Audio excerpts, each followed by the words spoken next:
Oh, number 18, Spine number 18. I almost said Cinema Discovery Project. Jesus, my mind is just going. We're on Chasing Labels, people. Chasing Labels. We are, and I cannot tell you how many times I've also almost said Cinema Discovery Project, and we are 18 episodes into this, and about 6 months or so into the new podcast as well. Yeah, well, we did like 70 something episodes of Cinema Discovery Project, so it's like you get used to that rhythm. And with this new show, we're almost to 100 podcast episodes in general, so we're almost at a milestone for ourselves. Yeah. Yeah, that's going to be a big milestone. Yeah, we're like 90 something now, so we should do something special for 100. Maybe, I don't know. It'll be sometime by the end of the year, probably. Yeah, I really don't plan that far ahead in general, so you're going to have to excuse me. You don't even know what you're going to eat later, do you? I don't. Yeah. I don't. You definitely don't know when you're going to sleep. No, not at all. Because you stay up all the way till like 6 in the morning. Oh, it's getting worse and worse, Steven. That insomnia has been kicking in lately. Yeah. It's been kicking in. But we're not talking about Insomnia, the Christopher Nolan film, or the Swedish version, which is directed. Right. Yeah, no. No, we are not. We are talking about some upcoming announcements that have come out this week, and it's a bit of a smaller episode than we've had recently. Hopefully both in definitely in size of announcements and perhaps in time in general of us talking about it. There is some catching up, though. We're catching up on some Kino that we haven't talked about in a while. Right. So yeah, it's you could say there's a little bit of bulkiness in the sense of how many things we got here, but there's not as much like big heavy hitters this week. So but we got some Vinegar Syndrome, we got some Kino, we got some Warner Archive to talk about. So where do you want to start?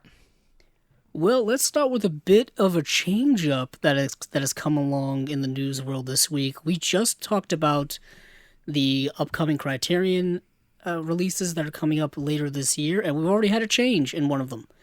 What? So, tell us more, Andrew. Yes, I shall. It's like a news program, or like an infomercial at this point.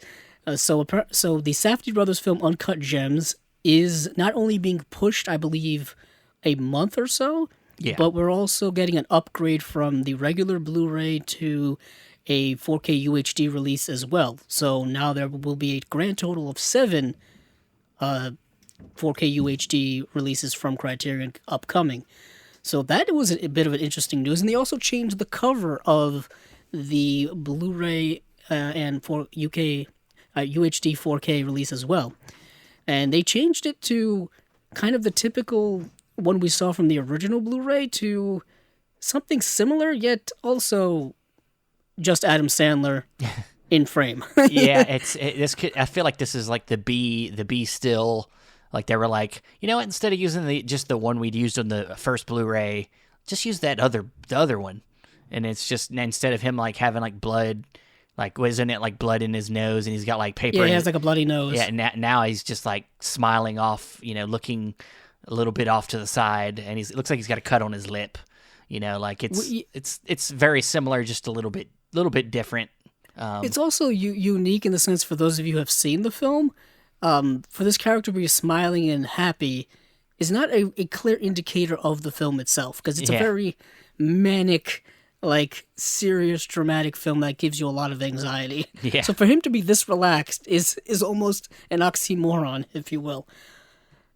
But nothing is changing regarding the special features or anything like that. Of course, the 4K transfer is going to be better than the Blu-ray transfer. Yeah. I'm just curious why they just decided to go with this instead of keeping it on the Blu-ray side. But maybe this was a last minute deal that had to get finalized. And when it did, they could finally announce it. I don't know. Neither do I. Yeah. Neither do I. But that's kind of a little interesting news. Steven, where do you want to go from here? Let's talk about some Shout Factory. We got a couple of Shout Factory releases we'll talk about. We do indeed. There's 2 top ones that I thought are very interesting, and ones that I kind of really want to add to my collection. First is Dracula Dead and Loving It. And this is a movie starring the late Leslie Nielsen. It is a Mel Brooks film, I believe. I think it's his last one. Yeah. I believe it's his last one. Yeah. And I think this movie came out in 1995. Wow. Yeah. Because I remember watching it as a kid. So 95, I would have been 8 years old. So I probably saw it around 8, 9 years old. Probably rented it at the good old Blockbuster or somewhere, probably on VHS. Yeah. Oh yeah. So this is a bit of a nostalgia trip for me, and it's basically a spoof of Dracula movies. Yeah. Which Mel Brooks made a career of doing satire movies. I'm pretty sure I've seen this at some point. I don't really remember it that well, but I know it's not considered one of Mel Brooks's best works. But I'm sure there's something good about it. I mean, I like the cast and I like Mel Brooks films. So I mean, it's one I'm going to need to check out again before I decide to add it. But if you're a Mel Brooks fan, you're probably just going to buy this anyway. Probably. Yeah. I mean, and for those of you who've been collecting all of his movies, he only has 11 directorial film credits, according to IMDb. And Robin Hood Men in Tights and Dracula Dead and Loving It were his last 2 films. And I think I have all of them, except for the producers I don't have. And I don't know if the 12 Chairs, I don't know if that's in one of the Blu-ray sets. But I know they've re-released these movies so many times. Like Spaceballs just got another re-release. They just got a new 4K from Kino. Yeah. Yeah, I really got to get that. That's probably my favorite, if I'm just being honest. I also think it's the first one I saw. Yeah. Or maybe Men in Tights was the first one I saw. But I can tell you this, Stephen, one of the first DVDs I ever had was Spaceballs. Yeah. I had Spaceballs, Jurassic Park 3, and I had, the Tim Burton Planet of the Apes movie. I think were the first 3 DVDs I got, because I got them at Christmas with a DVD player, and this was, as you can imagine, circa 2001. Yeah, you can imagine. I'm not. I'll be honest. I haven't gone too deep with Mel Brooks. I know. I mean, the only ones I've really seen is Spaceballs and Blazing Saddles. You never seen Young Frankenstein? Oh, yes, I have seen Young, and that's probably my favorite, actually. Yes, Young Frankenstein's probably my favorite.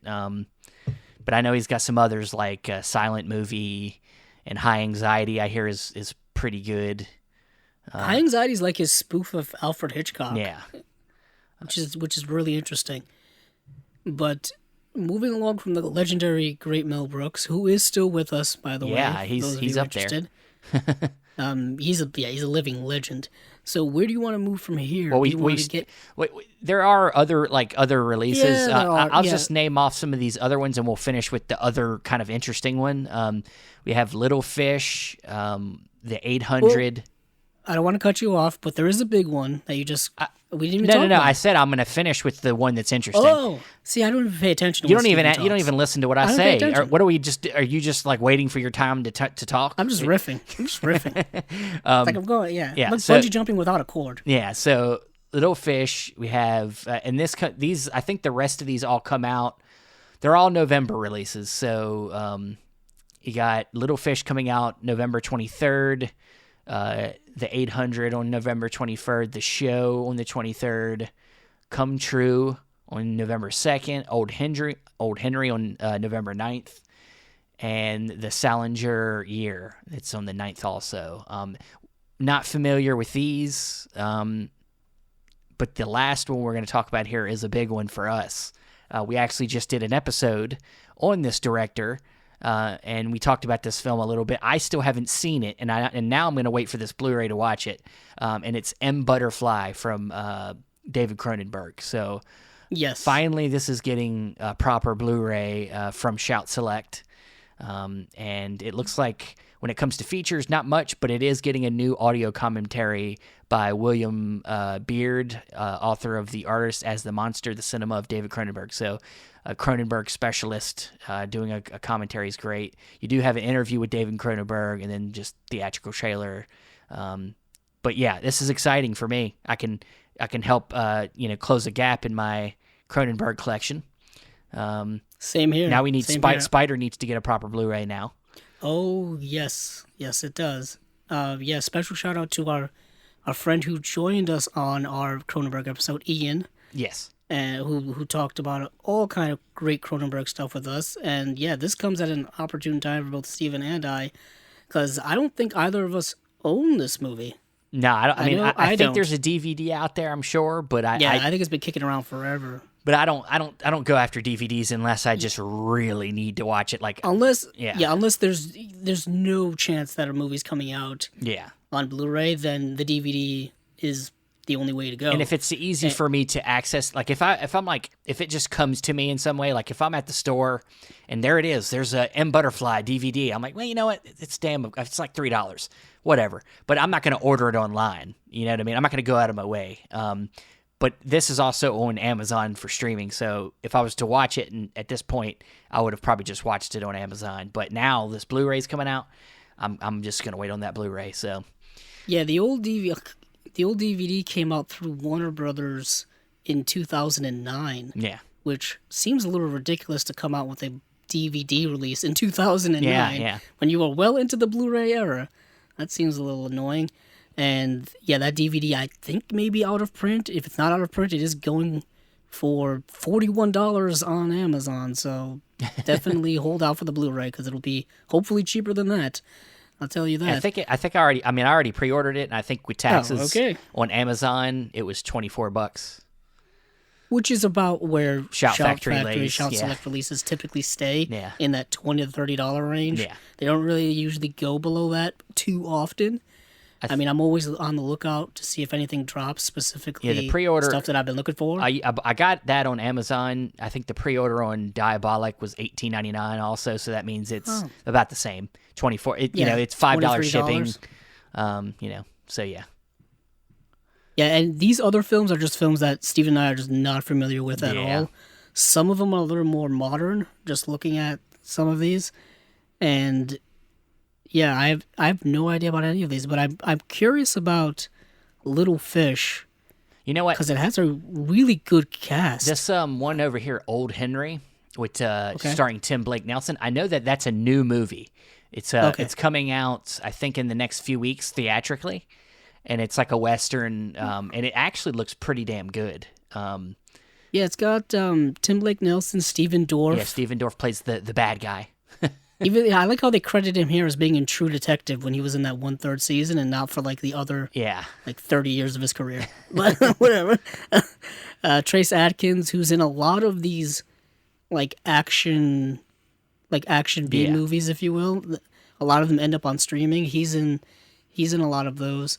The reason why I'm gravitating towards Little Fish, one, it's starring Olivia Cooke, and two, it's also starring Jack O'Connell. And I think they're two really fantastic young actor and actresses. I'm actually shocked that Jack O'Connell is not a bigger name and hasn't got any much bigger like highlight role in Hollywood, because he's an amazing actor. He did. He did a movie. What was the movie he did that kind of got him noticed?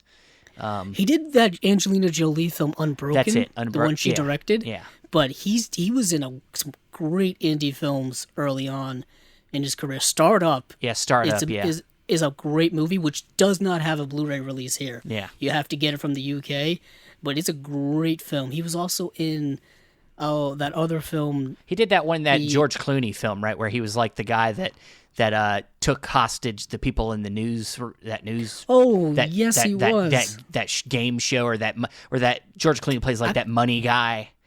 Yeah, I think it is called what's it called, Money Monster? Something like that. Yeah. Yeah, Money Monster. Wow, I haven't even seen the movie. I saw it. It's just vague. I'm vague on it, but he's always good. Yeah, he's always solid. It's just for some reason he's staying pretty low key.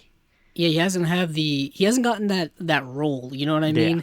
That all of the other young actors have gotten, that big mainstream role that's really put him on the map. But he was in a movie called 71. Yes, which is I also remember a great that, film. And this is going back like 2013, 2014. I've been a fan of him, so it's been quite a while. But Olivia Cooke is also another great actress.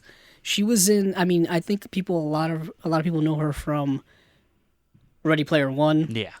She was in Ready Player One, but for me, she was in Me and Earl and the Dying Girl, which was my favorite movie of 2015. She was in Sound of Metal. That came out last year.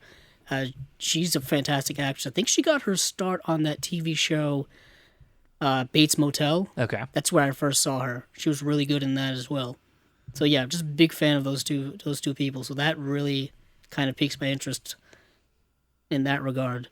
But is that all you have to say? Yeah, that's all I got to About say. Yeah, Shout the old Factory? Henry, I'm gonna definitely check out here Cool. in the next few weeks. I think it's supposed to come out in theaters. I don't know if it's a limited engagement or not, but I looked at the trailer the other day and it looked pretty good. So, And you can imagine my Salinger year has something to do with the J.D. Salinger, the author. yes, I would think so. That's Is what it looks like is to that me. Sigourney Weaver in that? Yes, it is Sigourney Weaver, and Margaret Qualley is in the film as well. And yeah, I've never heard of that film, but Sigourney Weaver, Yeah. you had my attention. All right. So Well, let's move on over to Warner Archive. We just Warner got a few of Archive, them. our old ghostly friends, because they're in the wind like Like the wind. tears and rain. Like the wind. It's like, I was gonna say, like, what disappears in the wind, and I'm like, maybe that's not the best metaphor. You know what? Let me go back to Blade Runner. Tears and rain. Yes. Just completely disappearing. When in doubt, Blade Runner it, I guess. But Warner Archive, once again not even came out. These kind of just showed up on the internet. Yeah. Just people were just like, hey, these are coming out. So the first one that dropped first was Night Shift, Yeah. which is the Ron Howard film from 1982 starring Henry Winkler, Michael Keaton, Shelley Long. I own this on DVD. Yeah. I have an old snapper case DVD of this. That's how old that DVD is. I hate snapper cases. Yeah. They get stuck on everything Yeah. in your collection. You can't put it next to anything. And they stick out like a sore thumb. So this is going to be a big upgrade just all around for me. Yeah, I mean it's a fun movie. I liked it. Yeah, for those of you who haven't seen it, basically it stars Henry Winkler, and I believe at the time Happy Days may have still been on. Really? 'Cause Happy Days went into the 80s, I think. Did it? And this came out in 1982, and you don't really see Henry Winkler be a star of too many movies. No. Because he's been pigeonholed as the Fonz for 50 years. Yeah. 50 years or so. And he's I think he's more notorious for having a TV career as opposed to a movie career. But of course, he did do movies. But yeah, Happy Days ran all the way to 1984. Wow. 74 to 84. Yeah, it went for a long time. I mean, towards the end of that show, things started falling apart. Like, a lot of the cast had left. And Ron Howard ducked out after a few seasons. They started to jump the shark, if you know what I'm saying.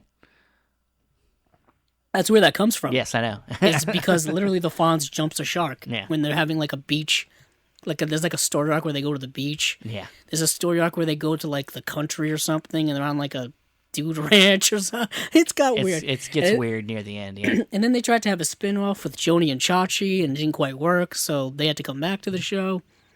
And it was a mess. People came in and out. But that's Happy Days. I could go into why I hate the fact that they started putting that show out on DVD, and they didn't have the music rights to a lot of the music in the show. And for Happy Days, the music was a very integral part of the show, capturing its time, and that goes into a whole TV world, which we don't want to get into. But so 1982, Henry Winkler. Yeah, Night Shift is basically about a kind of a guy that gets pushed around. He isn't happy in his life. He's supposed to be getting married to this woman who kind of it doesn't seem like it's really right for him. I don't even know why he's trying to marry. I guess he looks at that's what you're supposed to do in life. He's supposed to find somebody and get married. So he works as a coroner. You know, he works at a morgue, and he now gets he usually works during the day, but then he just gets put on the night shift. So like nobody comes in. It's basically dead, and I get it. Yeah, and he gets a partner at night, and it ends up being a new guy played by Michael Keaton, who's kind of like a crazy, just idea guy, as he calls himself. And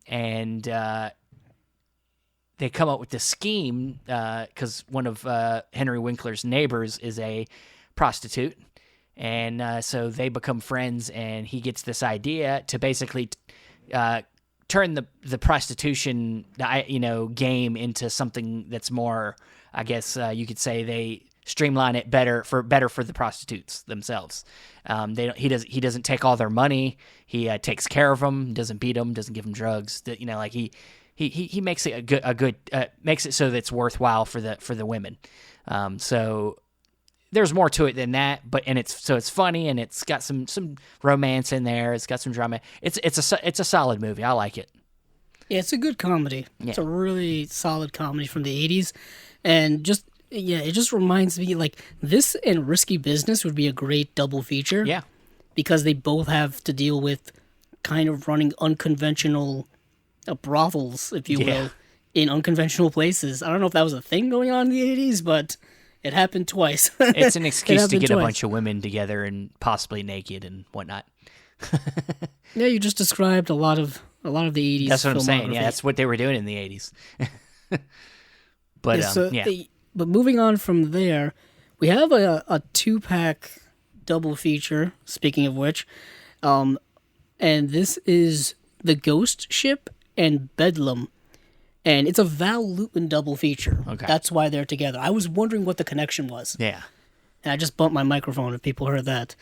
And I believe Val Lewton produced both of these, because I don't think he directed both of them, but I have to look that up. But I know that I've seen both of them, and I know Bedlam stars the great Boris Karloff. So for those of you who are perhaps collecting a lot of Boris Karloff stuff, want this double feature. Yeah, because Bedlam is directed by Mark Robson, and I'm pretty sure The Ghost Ship is directed by someone else as well. There's been a lot of Ghost Ship movies. Yeah. I don't know why. It's... Actually, they're both directed by Mark Robson. Yeah. So if anything, it's a Mark Robson double feature. Okay. And a Val Lewton double feature, hand in hand. And I know Mark Robson because he directed the movie Peyton Place, The Harder They Fall, which was one of Humphrey Bogart's last films, 1956. Great film. I don't know if that has a Blu-ray release yet, but I would want it if it does. And yeah, solid director. Solid director. So this is also like a horror double feature, so it comes out perfect time of the year, because I think this comes out October, so right in time for Halloween. Cool. We are in the Halloween spirit, Halloween season, and it's been a while since I've seen both of these movies. At least a couple of years. Yeah, I haven't seen them. So yeah, you'd have to talk more about it. I mean, I don't know anything about them, so. Yeah, there's a really long description on IMDb. You don't have to do that. Yeah, I'm not going to read this whole thing. But as you said, if it's Bela Lugosi and you're into Bela Lugosi, it's probably you'd say it's worth checking out. Oh yeah, I would definitely check both of these out, especially if you like that 1940s horror, because everybody was trying to get in that horror game back then. Like everybody had. It was low budget. It was it's something you could make on the cheap that would sell a lot. True, but people were really trying to capitalize on the Universal monster movies. Yeah. Because when Universal came out, Frankenstein, Dracula, Bride of Frankenstein, Wolfman, all those great classics we know in the 40s, those were massively popular. So the other studios, Warner Brothers, RKO, Paramount, Columbia, they were like, we got to get in the game too. So let's roll. Yeah. And I think Val Lewton may have worked for RKO at the time. Man, I really got to do my research on that, but he was heading one of the studio's departments, and he would do stuff that the studio didn't want him to do. Yeah. Like the studio wanted like catchy titles, so he would make movies that would have catchy titles, but they wouldn't be about with the title. Like The Ghost Ship is not really about a ghost ship, But he did do movies like some of his directorial stuff is really fantastic. Or some of his actually producing stuff, I should say, because he didn't really direct many things. But he produced films like The Body Snatcher, the Cat People, which has a Criterion release, Curse of the Cat People, which is a sequel to that really great double feature there, Isle of the Dead, some great stuff, The Seventh Victim, The Leopard Man, and a lot of his stuff has been getting Blu-ray releases. The thing is, they've been coming from a bunch of different places. I know Shout Factory's put out a couple, and now, of course, Warner Archive has put out a couple. Criterion's put out Cat People. Curse of the Cat People is Shout Factory. So you can get all of these movies. You just got to find them. Yeah. And, yeah, there's a whole lot of people that have talked a lot about Val Lewton over the years. So I'm no expert. All I know is I'm a big fan. Yeah. All right. And, yeah, then the last thing that they had was they're putting out Tex Avery Comedy Classics Volume 3, Yes. I think is coming out. 3, yeah. I have Volume 1. I still need to get Volume 2. So Volume 3 is on the way. I'm wondering if they're going to do what they usually do, which is after they come out with all the volumes, put them all in a box and be like, here's your Tex Avery Cartoon Classics Collection, or whatever. I was thinking about that last night when I was looking at their Pink Panther set. And I was like, why did I buy Volume 1 when I knew they were going to come out with this set? Idiot. Those are late night internet movie browsing regrets, I guess. All right. Well, so that's Warner Archive. Let's move on to Kino, which is a little bit of a catch-up.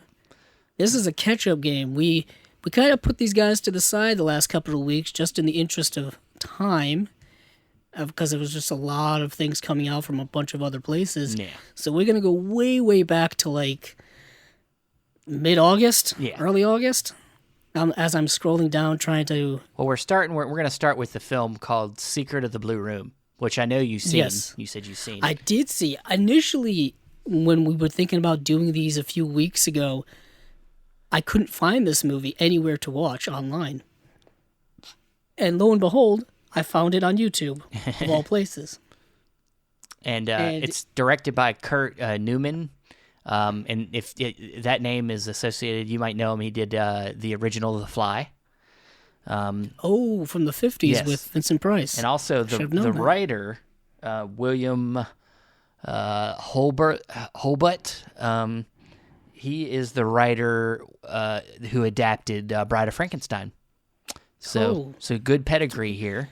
We were just talking about that. Yes. Ironically, this came out 1933. Yes. And Bride of Frankenstein was 2 years later. Yeah, I would say 1935, I think. So this was his lead-in. Yeah, and it's actually not a bad movie. It's a self-contained movie. It runs only 66 minutes long, and it's a good like murder mystery, basically, all set in one place, plays out like a play. Some decent it's like a whodunit. Yeah, it's a whodunit, like a Clue, if you will, but it's really really tight. Like I said, I watched it on YouTube, and rough quality. I'll tell you that. Whoever uploaded it not only uploaded it in poor quality, but it was compressed to death. Yeah. And there was so many compression artifacts to the point where you could see the grain was moving while it was moving. Like people's faces were getting distorted while they were talking. It wasn't great. So this is getting a new 2K master, so it's going to look a hell of a lot better. Yeah. But next is The Mystery of Edwin Drood, which I could not find to watch. This stars Claude Rains, and I'm always a big fan of Claude Rains. Yeah. I mean, I'm not even going to go through his filmography. He was in just so many different things. Actually, he was in The Wolfman, which I just talked about 5 minutes ago. But I couldn't find this at all, and I think there's been several adaptations of this. Yes, it's based on a Dickens novel. Okay, so that's why I kept seeing a bunch of different adaptations. Yeah. So it's one of them things. It's probably royal. It's probably free. Royal. Anybody can, do this story if they want to. So it's probably why there's so many adaptations. Probably why. But next is a movie called Double Door, which I didn't get a chance to see. And all we got on that was a coming soon on Blu-ray. We got no details about that, but this is directed by Charles Vidor, who directed Gilda, which we did a whole episode about back on Cinema Discovery Project. Gilda starring the great Rita Hayworth. Glenn Ford is in that film as well. Fantastic film noir. I'm just a gigantic fan of Rita Hayworth. And I'm very curious about this because I have a few more Charles Vidor films, so I may add that to the collection just just for completion's sake. But moving on from there, we've got the Spider-Woman Strikes Back. Now, every time I see a title like this, I think to myself, Steven, is there a movie just called The Spider-Woman? There is. Yeah. And there is. Yeah, it's a sequel. It's on paper, it's a sequel to that film, The Spider-Woman, which is directed by Roy William Neill. But the thing is it has nothing to do with it. The first movie is actually a Sherlock Holmes movie. Like it's a Sherlock Holmes where he investigates a series of like murders and stuff like that. And the second film, the only connection to this second film is there's like one character, this woman who's like, I think she's like into spiders or something like that. Who isn't? Yeah, who isn't? And she's not even got the same. The thing is, she didn't have the same name. It's not the same character, but it's the same actress playing the same type of character. So it's a very, very loose sequel, like a spiritual sequel. They probably wanted to just capitalize off the success of the first movie, but didn't want to actually do a sequel. So ironically, this has nothing to do with this, but I saw a spider last night, the biggest spider I've ever seen. You're right. This has nothing to do with. No, I'm just kidding. This thing was like Shelob from Lord of the Rings. I saw this in a sink in my bathroom, and I was like, yeah, I guess I'm not washing my hands today. But let me go find another sink to wash my hands. This thing was gigantic. I want to send Steven a picture of it after the show so he could see it. It was gigantic. Anywho, that had nothing to do with the show, but just ironic. But moving on to something else, we have The Mad Doctor, which stars Basil Rathbone, who was in a ton of stuff in the 30s and 40s. Oh, yeah. Like, he would just show up and stuff, and it's like, oh, there's Basil Rathbone again. That's him. I remember him specifically being in, I think, The Adventures of Robin Hood. Yeah. With Errol Flynn. Because I've rewatched that many, many times, the Michael Curtiz film. And, yeah, so anytime Basil Rathbone shows up, I'm just incredibly interested in what he's going on. Yeah, what he's got going on. Yeah, and the director here, Tim Whelan, is actually one of the directors of Thieves of Baghdad. Yes. So which Thief of Baghdad? I'm guessing it's not the Raoul Walsh one, because that was directed by Raoul Walsh. He directed the one from 1940. Yes. There's a couple of Thieves of Baghdad. That's why I wanted to mention that. And yeah, he also directed The Murder Man, Along Came Sally. Oh, he was the writer of Safety Last, the Harold Lloyd film, which has a Criterion release. Very interesting. So yeah, there's some good pedigree there. There's some good pedigree there. So yeah, cool. Moving right along, we have a movie called Homebodies. Now, Steven, I really wanted to watch this movie, but I could not find it to save my life. Anywhere. Yeah. Like, the premise of this movie is like darkly comedic. This is a dark comedy, 1974, directed by Larry Yost. Either way, the premise of this movie is that these elderly people are basically being forced out of their homes, and they don't want to leave, so they start murdering people who are trying to kick them out of their homes. It's kind of basically the premise, and whether it's like building planners or construction workers, I guess they start taking them out. And it's like, okay. And I was like, that's so darkly comedic, because they end up like basically forming their own gang or posse, if you will. Yeah. And they just start taking these people out. I'm just fascinated. Yeah, I gotta watch this. I need to watch this. And it looks like it's coming with a good extras package as well.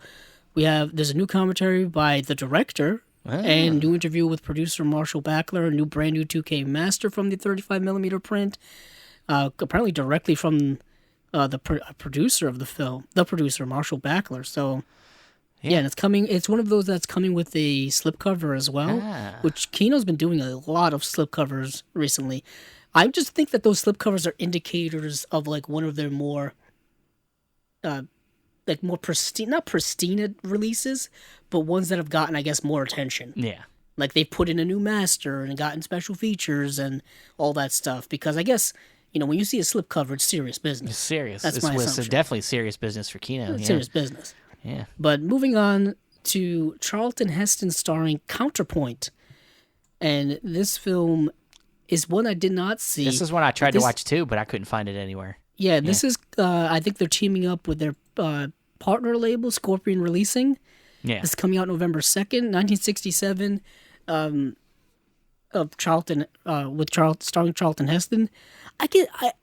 I'm not a big fan of Charlton Heston, but I can take him in small doses. I tell you what, this premise is kind of interesting, though. A famous orchestra. Okay, this is Charlton Heston trying to be. He's apparently an orchestra conductor. So this is another one that's going to be hard to believe. But a famous orchestra conductor is captured by Germany in World War II and is forced to perform a private concert for the Nazi generals. Hopefully the Inglourious Bastards can save them. To show up. But this is directed by Ralph Nelson, who directed Lilies of the Field. It's a good one, yeah. Which is the film that Sidney Poitier won his Oscar for. Coincidentally, I was just looking at Lilies of the Field last night because I wanted to upgrade my... I was going to say, that got a Kino release too, didn't it? Yeah, it has a Kino release. Just recently. And, it had a Kino release and a Twilight Time release as well. And of course, in true Blu-ray fashion, one has extras, the other one doesn't, and vice versa. So, pick your poison. Yeah. It doesn't help that the Twilight Time one is sold out and out of print and goes for... like $60 or something. Oodles of cash online, I would say. But moving on now to a movie that they just announced, that they gave us no real details other than... It's from a 2018 4K scan, and this is The Crime of the Century. The Crime of the Century. I feel like you got to say it like that. You got to say it like that because it came out in 1933, and a screenplay by Florence Ryerson, Okay. who apparently did the screenplay for The Wizard of Oz. Okay. Was one of the people who did the screenplay for The Wizard of Oz. I was waiting for you to get that joke of Ryerson from Groundhog Day, but apparently you did not pick up on that. Your jokes or your connections are like really vague. Yeah, pretty vague. Ned Ryerson, remember? Oh, Jesus. Groundhog What does that got to Day? do with anything? When did we talk about Groundhog's Day? It's the name. When did we last talk about Groundhog's Day? Like, I don't know, when Groundhog's Day I can say was a names couple of months people ago? too, you know. Yeah. But you once again, Just trying to mix in some you have comedy. to do the inflection, or I'm not going to get it. You can't be like, okay. Yeah. Well, I did pause for effect. I guess, but I Apparently was it didn't zoned work. into what you were saying, not you trying to. Whatever. We're gonna have to work on Yeah, I this. know. We're Come gonna have to on. work See, on this this. is what anyway. happens when I put in extra effort. Jeez. It doesn't go appreciated. Jeez, I'm sorry. Doesn't go Andrew. appreciated, clearly. I'm sorry. No, thank you. I appreciate your effort. Let's move on. Yes, let's move on. Let's move on to New Year's Evil, not to be confused with Christmas Evil. Or the New which I Year's think Eve came around- movie done by what's his name? Gary Marshall? Yeah, Gary Marshall. Yeah. The late great Gary Marshall. This is getting a new 2K master, and this movie is available to watch if people do want to see it. I think Paramount Plus has Yeah, this. it's on Paramount Plus. And Epix, and that channel Epix has it as well on demand. And yeah, it's a very interesting. Yeah, it's like a premise of serial a killer movie. that promises to kill somebody at midnight on New Year's Eve, and it's like There set you at like go. a party. There's like band playing, whatnot. Yeah, I kind of wanted to watch it. I'm sure it's not that great, but I kind of wanted to watch it. And Well, it seems like a slasher film from 1980, which is Well, yeah. like in the heart of when slasher films were around. Yeah. Yeah, during a New Year's Eve celebration, a Los Angeles disc jockey receives a phone call saying that when the New Year's strikes in each time zone, someone will be murdered and she will be the last one. Oh, that's a little twist there. So that is available. It doesn't actually give a date on that, but I'm assuming November. yeah, Or maybe most October. of these have been November, or Yeah. maybe it's a little next, later. The next is another Charlton Heston film, and this is one I have seen, and this is number one. And basically, the premise of this film is Charlton Heston is an aging quarterback in the NFL, and he's basically deciding whether he wants to retire or not. And he's going through kind of that existential journey. The film also stars the late Jessica Walter, as well as Bruce Stern is in the film. He's still with us. Yes. But Charlton, like I said, Charlton Heston in small doses, I do not mind. But it was odd watching him in this movie. Like, you really have to suspend your disbelief with Charlton Heston. I think once you can make your peace with the fact that he's a Mexican politician in Touch of Evil, I think you can kind of believe he's anything. I guess. Yes. This is 1969, so this is 10 years after Ben-Hur came out, and I really struggled believing that he was an athlete in this movie. Like, I really struggled with that. He didn't quite have the build, he didn't quite have the move. By this point in his life, he was in his mid to late 40s, and he kind of looked it, while all the other guys around him were significantly younger. What you're saying is he didn't put a lot of effort into getting the physique. No, and it's a different time. Yeah, it's a different time in athletics and a different time in movies where people probably didn't work out as much as they did now to get in that physical. I don't know form. if it was somebody like name's escaping me. The swimmer. Oh, Burt Lancaster. If it was like Burt Lancaster who fucking stayed in shape and like Burt Lancaster looked fantastic. He probably would have done good in this role. I didn't see the movie, but but based off what I'm hearing, somebody like Burt Lancaster probably would have knocked this out of the park over. Yeah, coincidentally, The Swimmer came out in 1968, and Burt Lancaster looked physically fantastic in that movie. Yeah, I just don't know if Charlton Heston gave a crap. I don't really know. Coincidentally, this was a year after he was in Planet of the Apes. Yeah, I believe Planet of the Apes 1968. So maybe they were trying to capitalize off of Charlton Heston's name. He wanted to do a movie furthest away from science fiction with apes. Yes, you can't get more further away than an existential drama about a football life player. choices. Yeah, and of course he dips into like alcoholism and like having an affair and all kinds of stuff. It's a movie that on paper looks better than it was actually executed. Yeah. It's kind of executed in a rather boring way, and what I was really surprised about the most is they actually used real NFL team names and logos. Yeah, I was gonna say, it looks like he's with the Saints.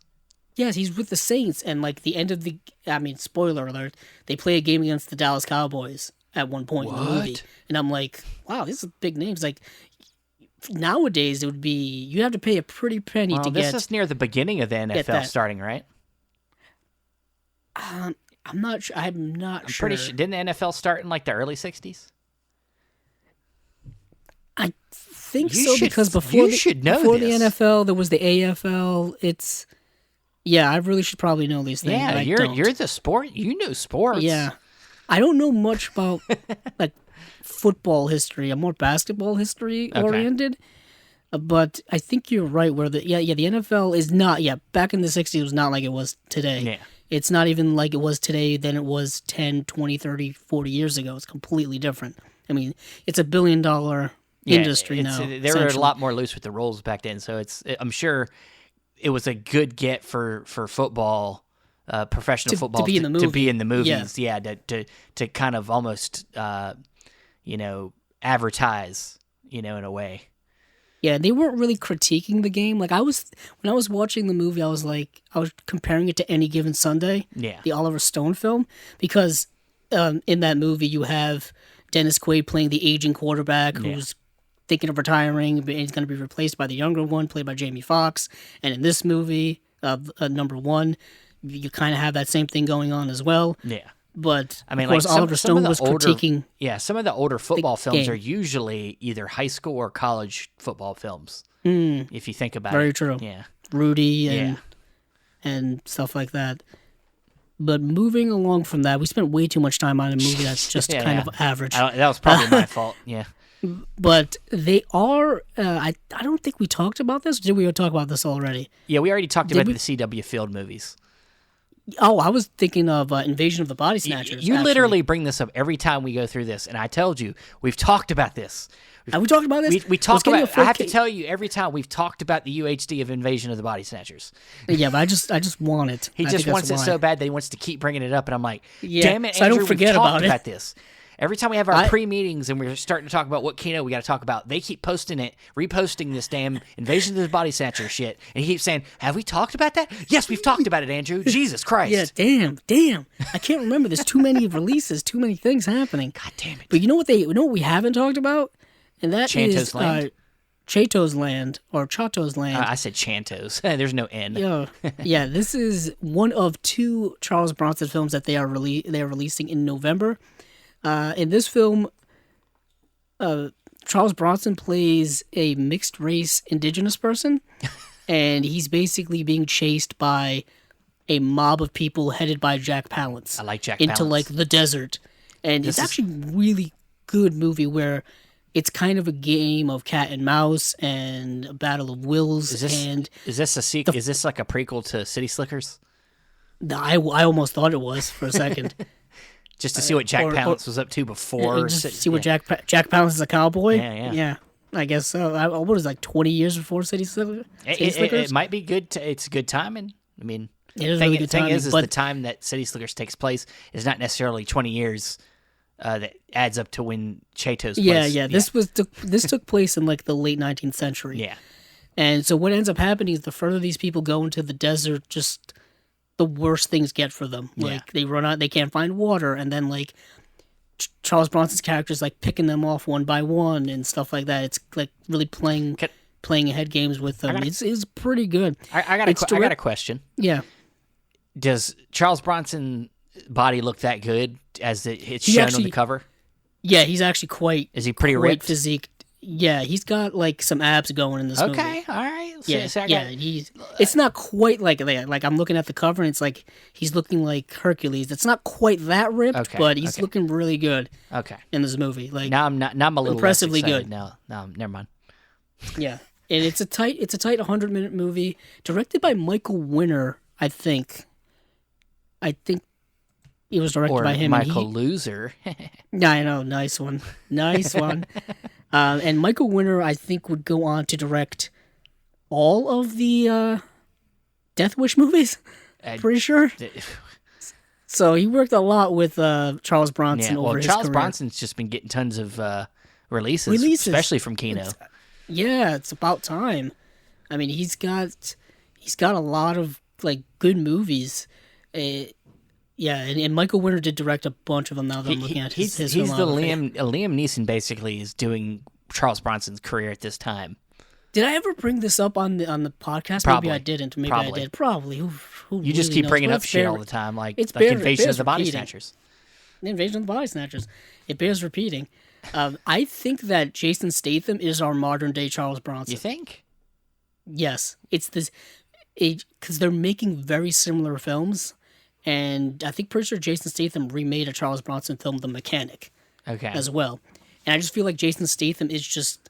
I don't know, man. The action star keeps making these similar action movies over and over again. Yeah.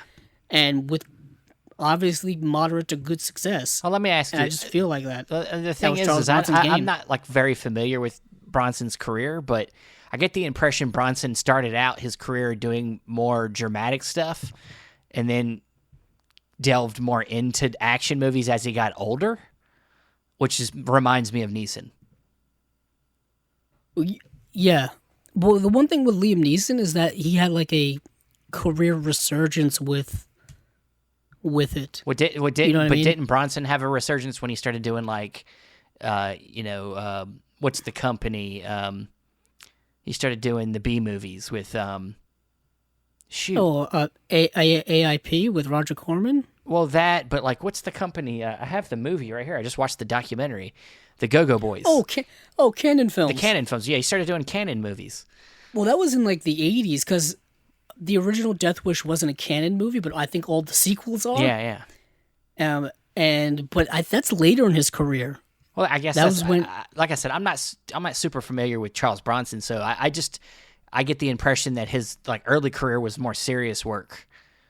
Like he was doing like cop movies and like but they were dramatic, not action oriented. I don't know. Maybe I'm wrong. His career, I don't know, he was doing like movies like Guns of Diablo, The Sandpiper, Battle of the Bulge he was in. Dirty Dozen, I think, is kind of one of his more earlier marquee films. And then after that is when he started doing.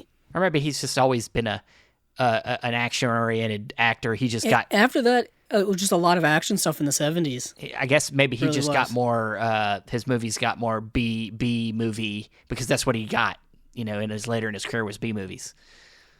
And that's kind of... I mean, because Candid films... The only reason I don't know if I can agree with... I mean, like I said, it's hard for me to argue with you, but... Right.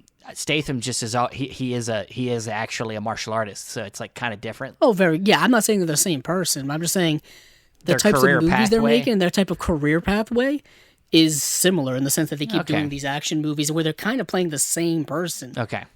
Statham, Transporter films, his was the But you could say that about a few actors that are working Yo, today. yeah. Like The Of Rock course. is doing the same character every time. oh yeah. I mean, Kind of. You saw that Jungle Cruise movie. There's no way that guy was a boat. It was like a riverboat captain. Yeah. He come on. he got his workout in apparently.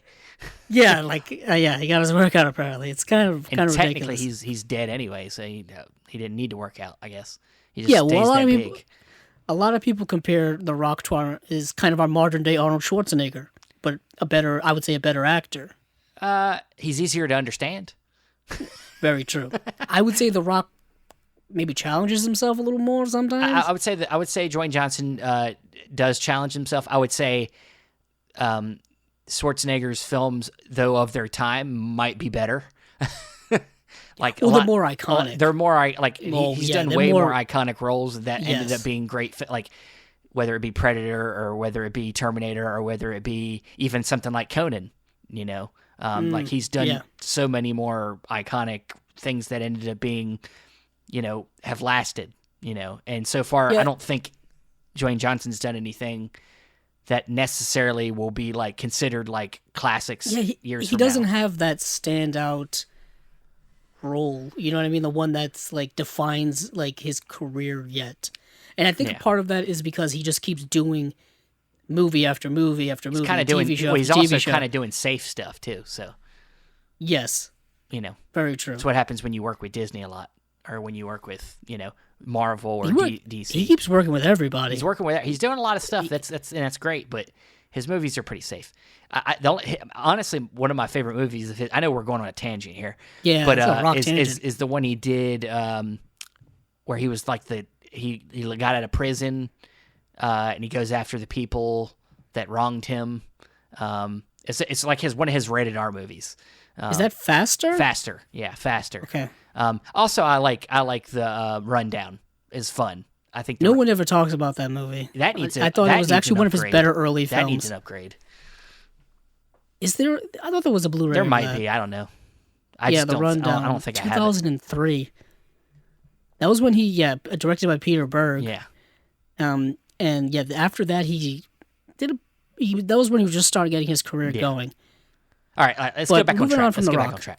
Yeah, get back on track. Yeah. Back to Charles Bronson, because there's another film called Breakheart Pass where Charles Bronson is he's like a wanted man, and he gets taken on a train, and what happens is people end up start dying on the train, and he's like the only one who has moderate intelligence to start figuring things out and start investigating things. Yeah. But he's also like a fugitive as well. And it's kind of like Murder on the Orient Express with Charles Bronson. The dumb version. in like a Western setting. And like they're trying to get to like a place to pick up some other like criminals, but those criminals have already taken over, so they're waiting to ambush them. Yeah. So you got that in the back of your mind the whole time. And the movie culminates in a massive action epic sequence, basically, where there's just like a huge shootout with a train in the woods, and it's a cool movie. Okay. I really dug it. 95 minutes. Oh, that's Fun watch. Yeah, I mean, This is getting a new that's all you 2K need. master. Yeah, it's gonna look great. 1975. So yet again in that same action Bronson world. Yeah. All right. But moving to something completely different. Good one. This here. is a good one. This is a big one for me. This is going to be an upcoming 4K UHD release of In Bruges, the 2008 film starring Colin Farrell, Ralph Fiennes, Brendan Gleeson. I love this movie. Yeah, I do too. This is directed by Martin McDonagh, who doesn't do a lot of movies, But when do he a lot of does a movies. movie, it's usually pretty damn good. It's usually pretty damn good. I mean, he did Seven Psychopaths. He did most recently Three Billboards Outside of Ebbing, Missouri, which got nominated for Best Picture. Yeah, tons of acclaim. And I think he might have a new movie in the works already, maybe. But like you said, Yeah, it's called The Banshees of Inisherin. Okay. Inisherin, yeah. Does that come out this year? It doesn't. There's no date on it yet. Okay. It just says filming. Yeah, so I guess it's in the works. He's only done 3 features, I think. Them are the 3: In Bruges, Seven Psychopaths, and three Billboards. So yeah, he has a short film called Six Shooter. Yeah. From 2004, and then we have In Bruges from 2008, Seven Psychopaths in 2012, and then Three Billboards. He did didn't he do some writing for other people before? Yeah, he did. Yeah, he's done some writing in his career in general, but I believe his career started off as a writer in general. Yeah. I think he's a playwright. Yeah. I think that's where he got his start. Well, he's an Irish filmmaker.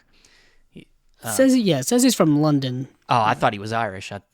It says he was born in London. Could be. Yeah, you could be Irish and born in London. Sure, I guess. I just assumed. I thought I'd read he worked in Ireland because him and Brendan Gleeson have done a lot of stuff together. So, and of course Colin Farrell, of course, are also Irish as well. Yeah. So, but yeah, I recently picked up the Second Sight release of this, which has got a great package there. That is Region B, so I might pick this up. Of course, it's getting an upgrade with the 4K, and it'll also be my Region A. So I might get this just to have the option of my Region A with my Region B, which my Region B is great. I mean, I could just take the 4K and put it in my Region B package if I wanted to. Very true. Yeah. But it's very, very true. But it's a great film. Great film. Yeah, I am looking up his Wikipedia page, and he said he was born and brought up in London. He is the son of Irish parents. Okay. So he is Irish heritage. Yes, there you go. Irish heritage, correct. Yeah, he did a lot of work in the theater early on in his career because I know I've been wanting to get some of his plays actually to read for years now, and I haven't been doing that. I heard they're really, really good too. He's kind of his films are very darkly witty. They're very dark humor, especially Seven Psychopaths. Seven Psychopaths is pretty dark. Yes, yes, it is. But they're very. I feel like he's got a very sharp script. He's got good dialogue, and his movies, are not. I don't find them to be overly meandering. They get to the point. No, they move. Yeah, they move really well. I think the dialogue definitely comes from his theater background. Yeah, because theater is literally all dialogue. Yeah. It's literally all dialogue. Your dialogue has to be what captures your audience, and so when he's writing these screenplays, they're really capturing. And he's a good visual filmmaker. I like his the look of his films. I do like his style. I really like In Bruges. I recommend this movie to people all the time, and they've never heard of it because it came out in 2008, which is a while ago now. It's about 13 years or so. Lucky number 13. And I remember, it came out and I remember that this was one of the first kind of award seasons where I was watching the Golden Globes and I was watching the Oscars and I was seeing In Bruges and I had no idea what it was. This was 21-year-old me, dumbass me. Probably knew who Colin Farrell was. I knew who Colin Farrell was, but I didn't associate him as being a great actor at the time. Yeah, well, because I think at that point I had only seen him in Daredevil. I was gonna say, for me personally, I'd seen him in Phone Booth, and I was like, "Oh, I saw him in Phone Booth as well." I was like, "Yeah." Yes. I think I'd seen. I think by then he'd already done. He'd done Tigerland, and I'd seen Tigerland, which is funny because that's kind of an underseen movie, but I'd seen it at the time. It's like a war. I've war never film. seen it. Yeah, it's a good war film. It's directed by somebody well known. I'm just not thinking of. I can't think of who it is. Joel Schumacher.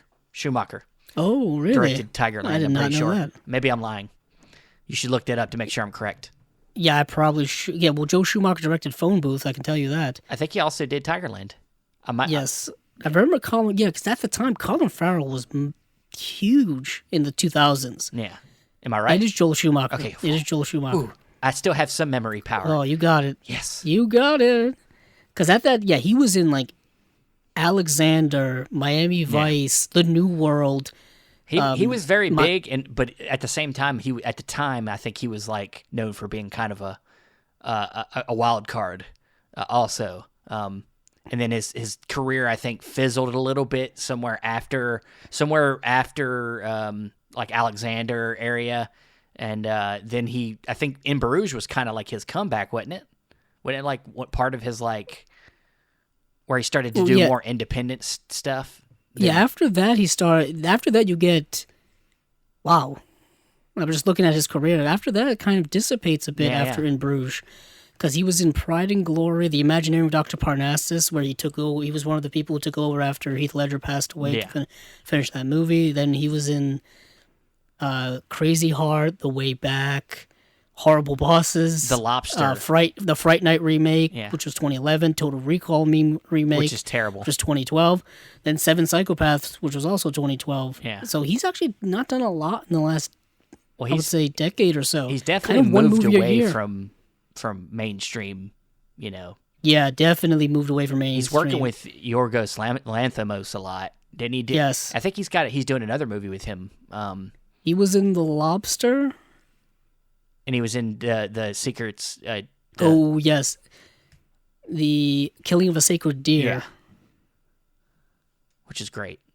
Yeah, and he was in... Of course, he was in season 2 of True Detective, which no one really likes. He was in the Dumbo movie. Remember that? Remember they did that? I try not to remember that.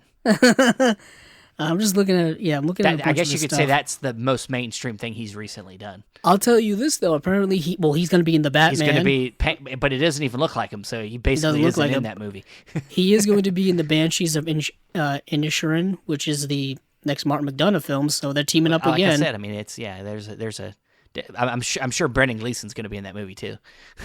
I could actually probably tell you that, or Sam Rockwell's in it maybe. It's Barry Keoghan. Okay. Brendan Gleeson, Colin Farrell. Yep. And Kerry Condon, whom I'm not sure who that is. All right. We're going on a tangent again. We're going on a tangent. Yeah, Steven, you keep doing it. This is my fault. I keep getting into these because I like these filmmakers. You like Colin Farrell, I tell you. Yeah, I like Colin Farrell too. But you know who also I like, Steven? I also Billy Wilder. I also like Billy Wilder. I was gonna say Marilyn Monroe, Tony Curtis, and Jack Lemmon, because we are getting another release of Some Like It Hot. This time in the 4K UHD manner. Kino once again trying to undercut a Criterion release. Didn't this Criterion just come out like this past year? 2 years, 3 years maybe ago? It was last year. It was last year. I just bought it. Yeah, I just bought it at like last year's like November sale. Hey, it's okay. You don't need it. You already got it. How many times can they release this and it's going to look much better? I mean, it can't look that much better.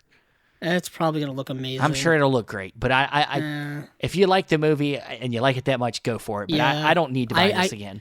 They haven't listed any of the special features. I couldn't tell you if it's going to have the same features as the original Fox release or the Criterion release. If they're gonna sell something that Criterion put out, then they're gonna have to up this feature game. So I'm assuming this is gonna have some features that are not, that are new. I hope so. I would hope so. I would hope so dearly, because it's got to give people a reason to rebuy. Yeah. But moving on from there, because people know what Some Like It Hot is. Yeah, we don't need to talk about that. Marilyn Monroe's most famous films. We only got a few more Kinos. Let's do this. Yeah, we have Night Has 1,000 Eyes, which is a great title. It stars Edward G. Robinson. Not a big fan of this poster. I don't know why they put Edward G. Robinson's head in the clouds. This is like I was going to say, this is the beginning of the floating heads thing. I guess. Yeah. Starring Gail Russell and John Lund. And all we get for this is we got a new commentary, and that's about it. 1948. So this is, I'm a big fan of Edward G. Robinson, so I'm interested in that. Okay. Next is The Accused, Loretta Young and Robert Cummings. This isn't the one with what's her name in it? That what's the one from the 90s? As Jodie Foster. No, it's not. No, it is not. Oh. Yeah, well, 1988 with Kelly McGillis and Jodie Foster. Yeah. So you were close. I was close. But there's been a lot of movies with the name Accused. Yeah. With the title Accused. Like, damn. That's a popular title. A lot of people have been accused. I guess so. next up is speaking of someone getting accused. One More Train to Rob, starring George Peppard.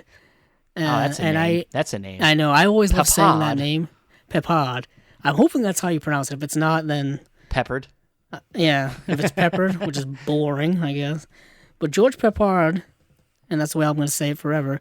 He's, for me, most notoriously known for being in Breakfast at Tiffany's, the romantic kind of counterpart to Audrey Hepburn. In that's where I know him from. But he's been in a bunch of stuff as well. I know that I think Quentin Tarantino is a big fan of him. Okay. I just have that feeling that he mentions him That's a lot. probably because of that last name. Probably. But after that is Among the Living, another great name for a movie. And it's also another very 1941. short film, 69 minutes long. Yeah, 69 minutes. Wow. Albert Deckard, Susan Hayward, and Harry Carey. Harry Carey. Harry Carey. Yeah, and I do want to say that One More Train to Rob is a Code Red and Kino team-up release. Okay. Comes out in 1971. I know nothing about the movie. I think it's directed by... is that Andrew V. McLaglen again? Yep. Yes, it is. The acclaimed director of Shenandoah, which is a great film starring Jimmy Stewart. The Rare Breed, which stars John Wayne. Yeah. And yeah, we've talked about that guy so many times. His movies keep showing up. Showing up. Whether it's a Western or an action Western or whatever. But moving on from that and Among the Living, which I know nothing about either, other than that cover is very ominous. Yeah. Very ominous cover. And then we have Deported. Which I think we did talk about last time. I think it's been reposted again. Oh, has it been reposted? Yeah. Probably. Yeah. But it's coming out November 16th. With an audio commentary by Eddie Von Muller. Because it's a Robert Shosmak. Is that how you pronounce it? Zosmak. Oh, Robert Siodmak. I say it's Siodmak. I don't know. Yeah. Siodmak? I have no idea how to pronounce it. Yeah. Yeah, talk about underrated director. We've talked about him a few times here. And then we have National Lampoon's Movie Madness, which is the first movie from National Lampoon since Animal House. Okay. And that's what it says on the cover. And this came out in 1982, so It's got some people like Christopher Lloyd's in it. I mean, I'm not big on the National Lampoon movies. I mean, other than I like some the of vacation key ones, but yeah, I like the vacation movies with Chevy Chase. see, I'm not a big Chevy Chase fan, so I don't even really care about them movies. The thing is, I'm not a big Chevy Chase fan either, but I watched those movies a lot growing up. Yeah. So it's kind of the nostalgia built in. But I don't go out of my way to watch a lot of Chevy Chase. Yeah. I really don't. Like, I know a lot of people really love the movie Fletch, and I've seen it, and I think it's funny, but I don't think it's like an all-time great. Amazing. But yeah, this is it's a National Lampoon movie. It's gonna be it's comedy. Yeah. All right. Moving on. Moving on. I think To Hell and Back we've already talked about. Yeah, I think so. Audie Murphy. I mean, they're putting on another Audie Murphy film. They already have that box set coming. That's already out.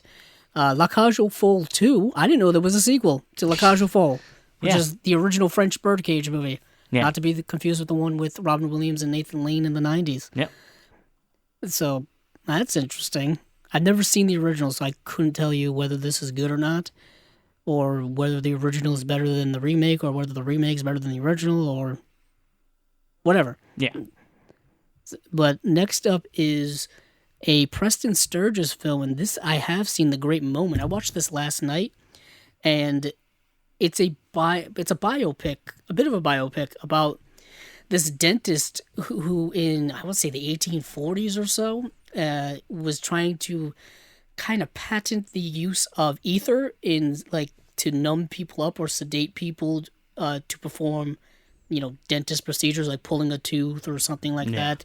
And he was also trying to, like, use it to try to, like, sell it to other doctors to use for surgeries and stuff like that, because apparently they didn't have anything to numb people up when it came to dentistry work back in the 19th century. Yeah. So it was okay. starring Joel McCrea, who was in the Sullivan's Travels, which is my favorite Preston Sturges film as well. And Preston Sturges wrote more films than I think he directed, but I'm probably going to end up getting this eventually because I want all of Preston Sturges' films, and most of them have come out through Criterion at this point, with Sullivan's Travels and The Palm Beach Story and Lady Eve, which is another great film from him. So that's the only thing that really interested me, but it's even lesser Preston Sturges is worth a watch. Okay.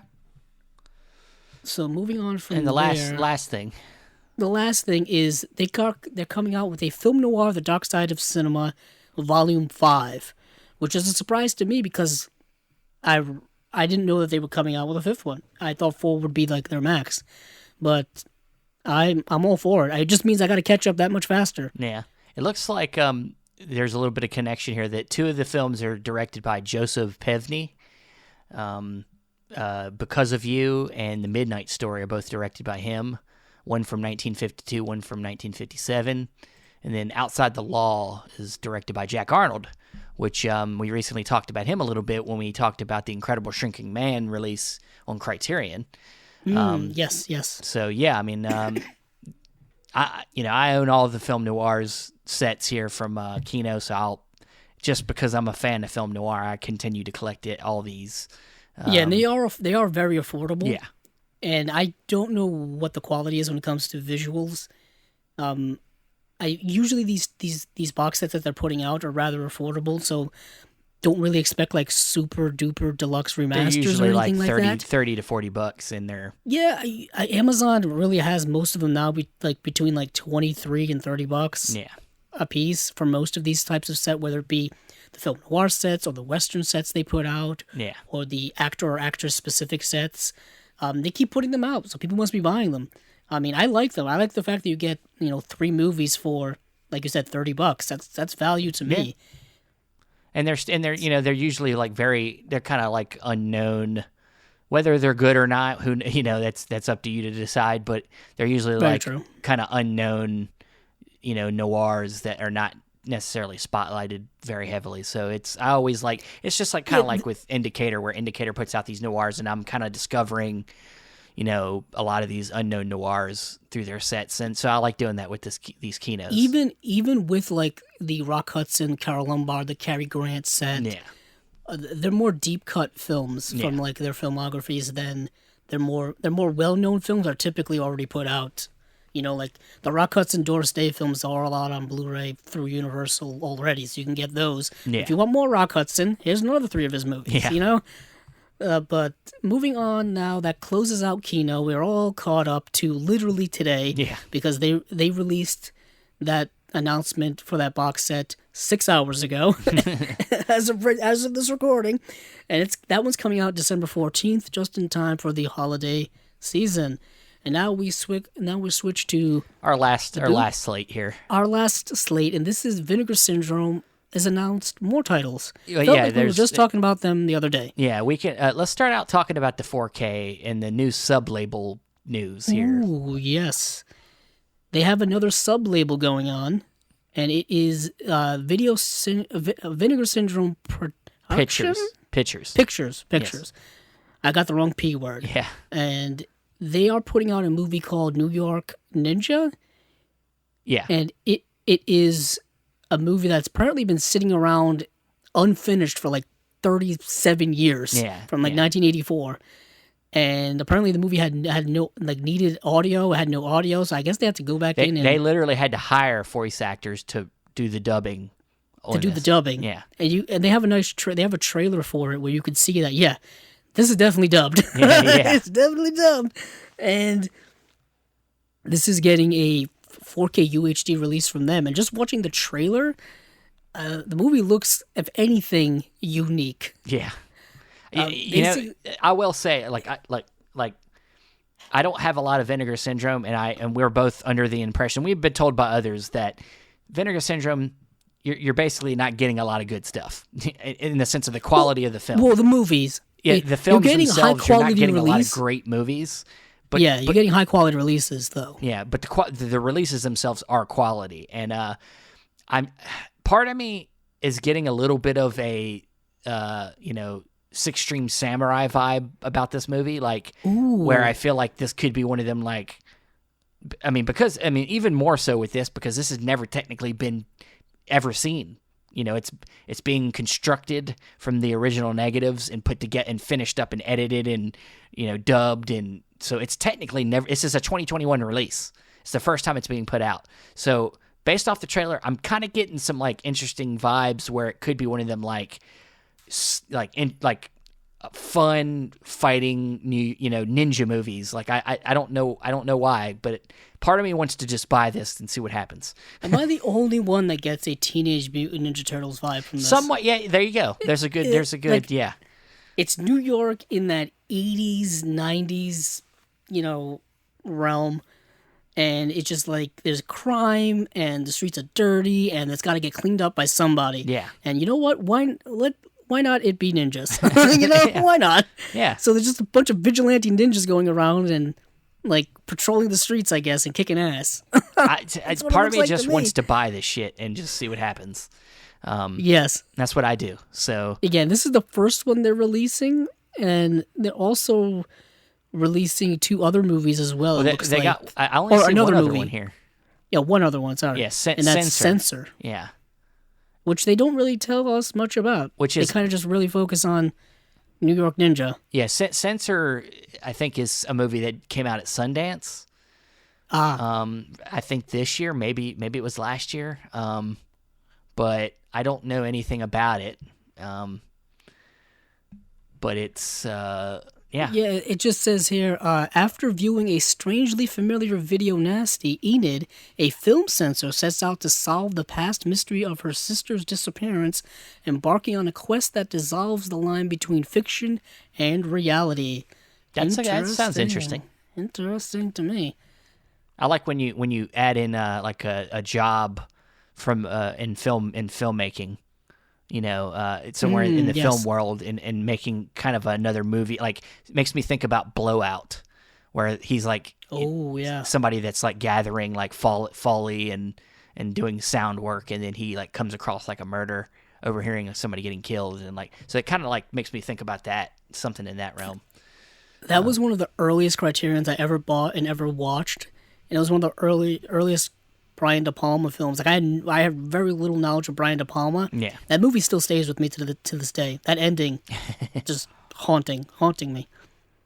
But that's their new sub label. I think for those of you keeping track at home, they have a couple of sub labels. VSU, which is their Vinegar Syndrome Ultra, which I think is the ones where their 4K UHDs are being released in. Like that's where Beastmaster came from. Six String Samurai. VSA, I'm not quite sure what the moniker means, but I know that they've got a few releases through there, and now they have VSP.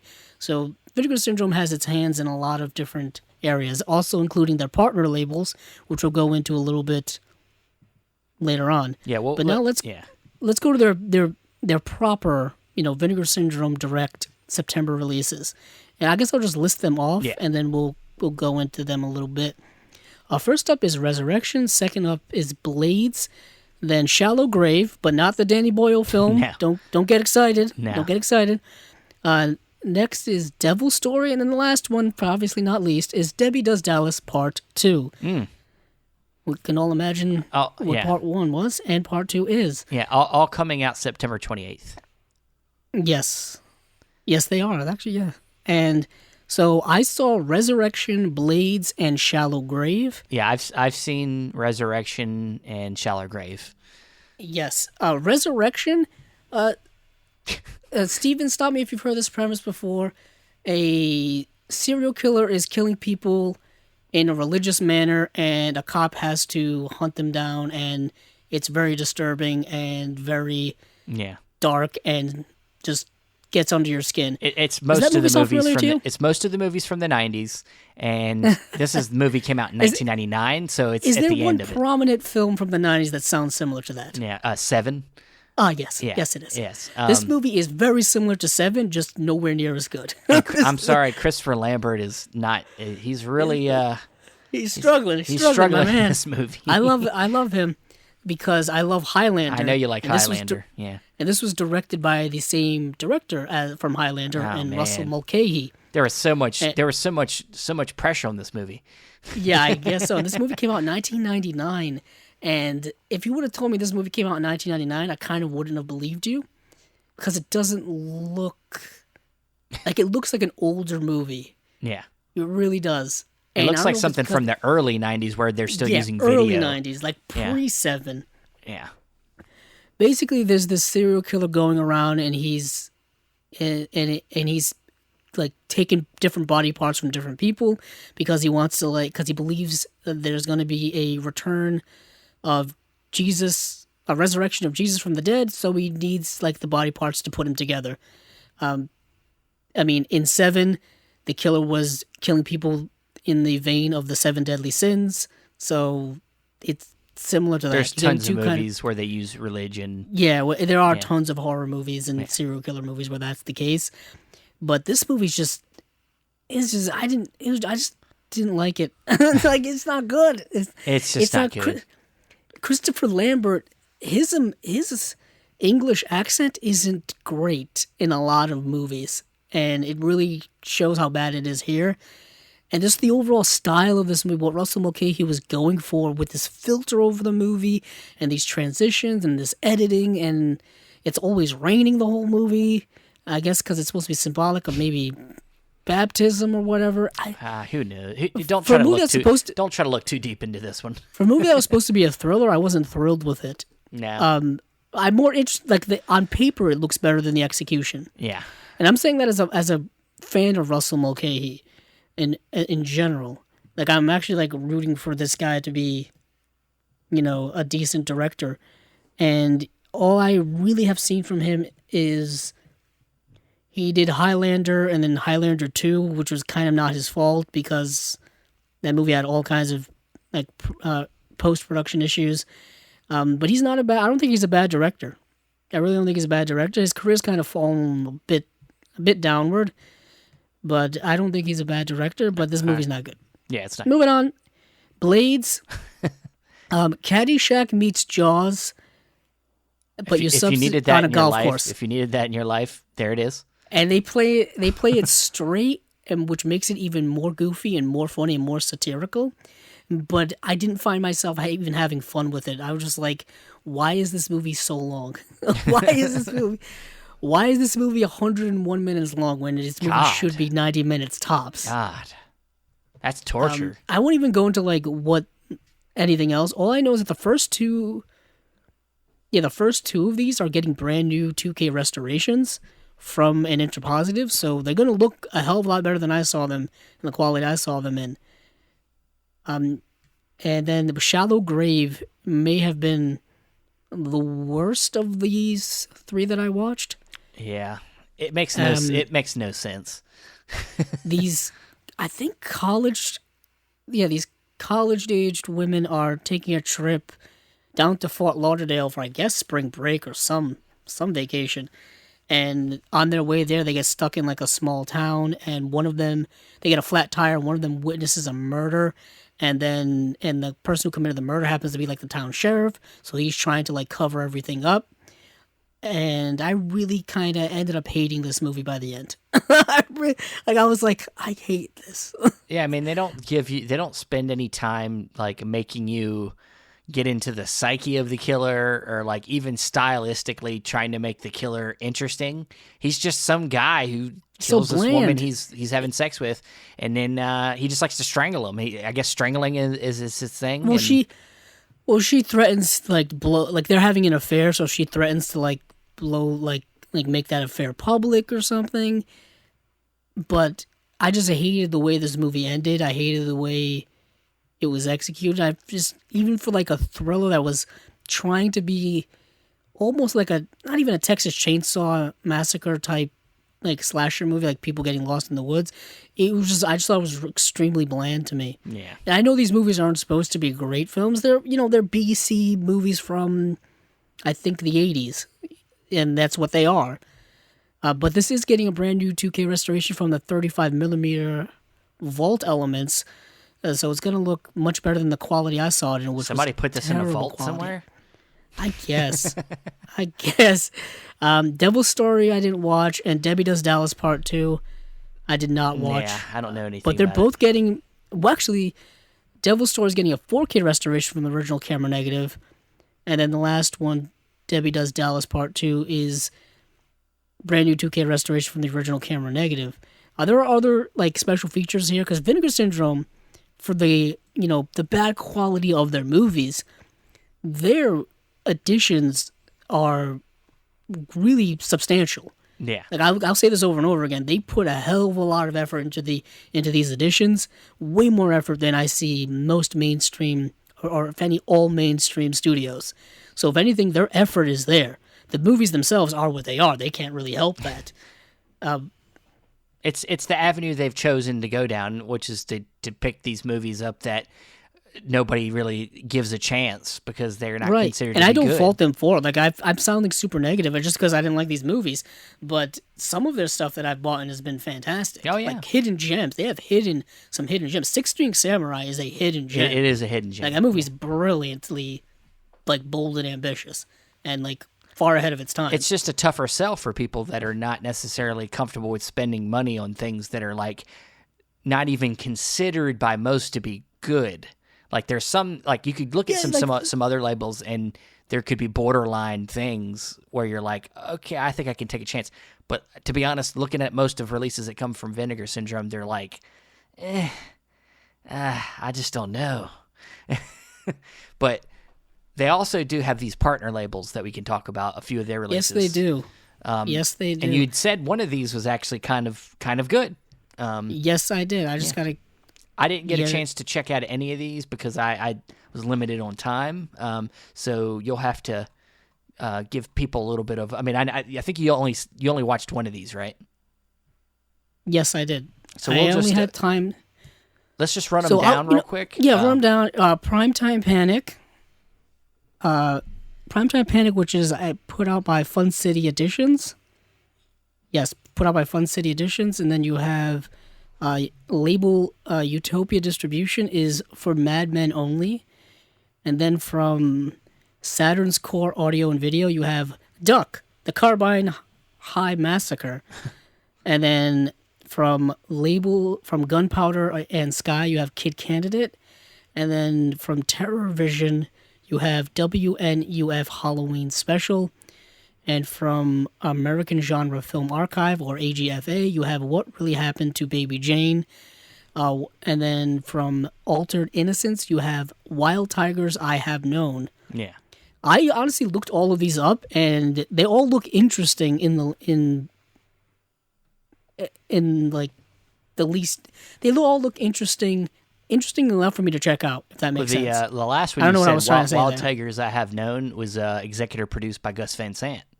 Oh, okay. So that's something interesting there. I think that's a newer film. Yeah, I think that's it a is. documentary, actually, I believe.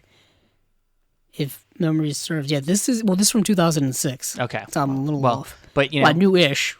Gus Van Sant's a well-known filmmaker. So, and Altered Innocence, they're the ones that put out that box set of all the short films that we talked about a while back ago. Yes, they did. And yeah, okay, I was off on Wild Tigers I Have Known. It's a lyrical telling of the coming of age of a 13-year-old boy who learns to cope with his newfound sexuality and his unrequited love for the cool kid in school. Oh, very interesting. It is produced by Gus Van Sant. Makes sense in that regard. Seems to be a theme of their label, which is dealing with a lot of, whether LGBTQ subject matters. So that's interesting. Yeah, and that's good. Being produced by Gus Van Sant in that regard makes a lot of sense. Yeah. Starring Fairuza Balk, Kim Dickens, those two I'm big fans of. Fairuza Balk being, of course, in The Craft, as well as Waterboy. We talked about Adam Sandler earlier. Might as well come back to that. She showed me her boobies. That was the first time I ever saw her was in that. Why? And of course, she was also Almost Famous. Yeah. Yeah, but I saw Waterboy before I saw Almost Famous. It's around the same time. Granted, they came out, a year apart from each other? I was going to say, it's around the same time. Yeah. Around the same time. So that very much interests me. But what I did see was Primetime Panic. And there's a long paragraph here of just describing what Primetime Panic was, and I won't go into all of it. But basically, it was a team. There was a team up of producers in the early '80s that of Leonard Hill and Philip Mandelker. Sure. Yeah, Mandelker. Why you don't act like you're asking me? I ain't gonna be able to tell you. And they made 20 popular made-for-television films within a 3-year period. I think Mandelker passed away in 1984, so obviously that partnership ended. And this is 3 of those films. And they're pretty good films. Okay. I dug them. I thought they were really good. One is Death Ride to Osaka, starring Jennifer Jason Leigh. Okay. And Dreams Don't Die and Freedom. And what these films kind of circle around is they center around like teenagers, basically, and like all of them are centered around the plot of each one is centered around them. Like Death Ride to Osaka, Jennifer Jason Leigh is like a young woman. I think she's probably like college age mostly, where she wants to be a singer, but she ends up getting like roped into becoming a singer / dancer at like a brothel in Tokyo, in Japan. She ends up getting roped into that. So it's like all these movies are like cautionary tales about like, hey, the world is kind of a fucked up place for young people. You may want to watch out. And so like it's about her like trying to like escape that situation because they like steal your passport and they basically trap you in a contract where they basically sell you into prostitution. Wow. And we've seen that happen in movies before where people get trapped and sold into sex slavery and sex trafficking. We see that in real life. That's also a humongous problem that is still happening today. So it's not a bad movie. And then there's a whole like Yakuza, like it's run by the Yakuza. So you get like that whole kind of like Japanese gangster type stuff going on as well. The second film, Dreams Don't Die. I was gonna say, I'm sorry. That film you're talking about too is also directed by Jonathan Kaplan, who did Over the Edge, which I just recently watched. And that was really good. He does these young teenager movies apparently. Apparently that was his thing. Yeah. And I was really surprised about Death Ride to Osaka because it also has the title of, oh man, I forgot what it's called. But there's an alternate title to it. And what is interesting to me is that they're supposed to be TV movies, but it had nudity in it. Okay. Because it's a prostitution ring, there are women dancing and they're maybe maybe this was and like whatnot. Maybe it was like And premium I'm like, cable, was this on like an maybe, HBO. I can't remember if HBO was back around during that time, but perhaps it was. But none of the other films have had that type of rated R-ness to it. So I was really, really fascinated by that. Dreams Don't Die is very interesting to me because it felt a lot like Rian Johnson's Brick. Oh, okay. And it felt in that regard because it is centered around people in like young teenage people, but like they're in like doing like adult type things. Yeah. Like, and they're around like 15 years old or so. And there's this one character in it who's like, he's a young kid, but he's riding around in like these velvet suits and he's like running like the local like drug ring of like kids selling on the streets and whatnot. And it just reminded me in Brick how there was like kids like that they were like basically like what a 1940s gangster would be in a teenage form. Yeah. And I'm like, this is what this kid is like, and the way he acts, the way he talks, the way he carries himself, it's in that same vein. I don't know if it was supposed to be satirical like that, or if it was supposed to highlight like that young people are involved in local drug trafficking. And so I didn't know, but I really dug it. But it really centers around these two characters of Danny and Teresa. Danny like is a street artist, like tagging with like spray paint and stuff, but he wants to be like a legit artist. And you get into like his life with his mom, who just works constantly, isn't great, and he has this girlfriend in Teresa who kind of gets involved with this young gangster Kirk type character. And I was really impressed with the acting, and like surprisingly so, because I've always said this. When you have movies or TV shows centered around teenagers or children, the acting can make or break it. Yeah. and it really made it for me. I thought this young actress, Trini Alvarado, who played the young Teresa, was really good. Like, Okay. surprisingly stand out. I ended up digging this movie a lot. I think it was the best one of these three. Okay. Because the last one, which is called Freedom, basically this young girl she's having like really tough time with her mom, and she's like a child of divorce, and she ends up getting herself emancipated, and she ends up kind of living on her own, but she ends up joining not a circus, but a carnival, like a traveling carnival. Yeah. And she like tries to like live on her own and deal with life in that general way, but she ends up kind of like missing home, and maybe what she had wasn't as bad as she thought it was, and it's usually like that kind of formulaic way. Yeah. So I'm going on a huge long rant but overall I would say that this 3-pack here of movies is definitely worth a look. And I keep hearing nothing but great things about Fun City Editions. Yeah. I don't. I know our friend Like Andrew Furtado. He's a big fan of that line of films. I think he said he's gotten all their editions so far, and the only thing I have so far is Smile. I did pick up Smile. I Nice. haven't watched it yet, but he kind of swore by it, so I have to watch that soon. Of but, all the partner labels, this is the one that keeps they keep getting having talked about. surprising releases apparently. Yeah, and I really dug this, and we are getting the films are coming in both 4:3, the full screen aspect ratio, as well as widescreen aspect ratios, and they're all getting restorations in 4K from the original 35mm camera negatives, which is really cool, because I would like to see these movies look a lot better than I saw them in, and I'm not even sure if I saw them in the remastered way. What is interesting, Steven, if you watch these movies on Tubi.tv, they're in 4:3. Yeah. If you watch them on the Roku channel, which is also a free service, they're in the widescreen aspect ratio. And so I was like, which one is the correct Well, one? the thing is being TV films, they back then they were probably 4:3, and that would be probably back in the the way 80s. to go. But it's like that was only because of the limitations.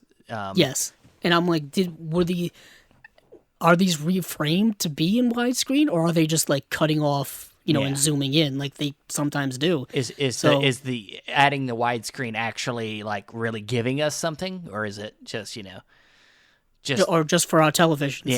Yeah. But either way, they're gonna probably look a hell of a lot better than I saw them. Definitely, I'm But sure. that's the only one I saw. But Duck the Carbine High Massacre.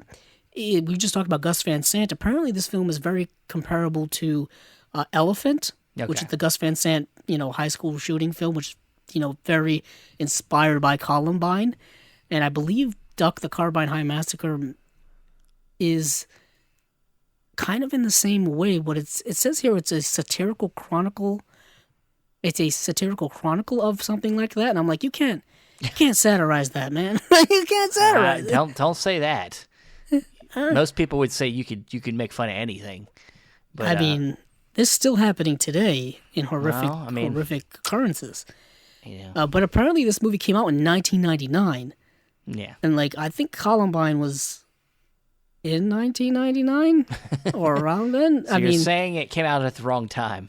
Yeah, this movie probably came out at the wrong time. That's probably why it never had any kind of seems to have any Release? kind of exposure at all. Yeah. But you know what was a documentary? Kid Candidate's actually a documentary. Yeah. That's what I was talking about earlier. It's about, this kid runs for, city council in Texas. Yeah. That's what that was. Yeah. But WNUF special actually looked, the Halloween special actually looked interesting to me, as well as what really happened to Baby Jane. Because just the general premise of that is just fascinating to me. I also wonder why this seemed like it would have been a great special feature with the Whatever Happened to Baby Jane Blu-ray release, but I guess rights issues and whatnot. Yeah.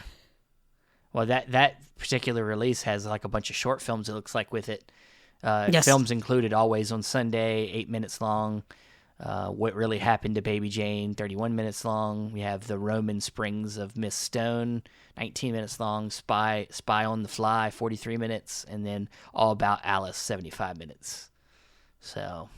Nice.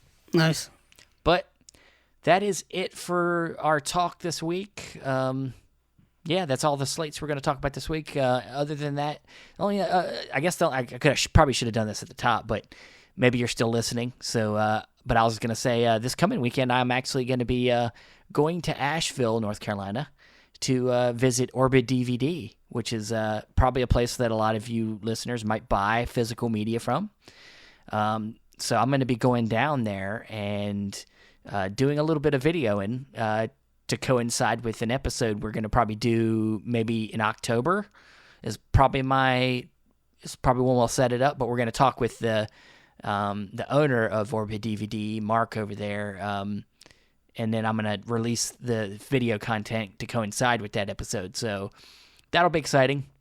Also, my 1 year wedding anniversary, so we're using that as a work trip and a pleasure trip. So I'm excited. Yeah, excited to go down and check out a physical media place that still, has movies that I like.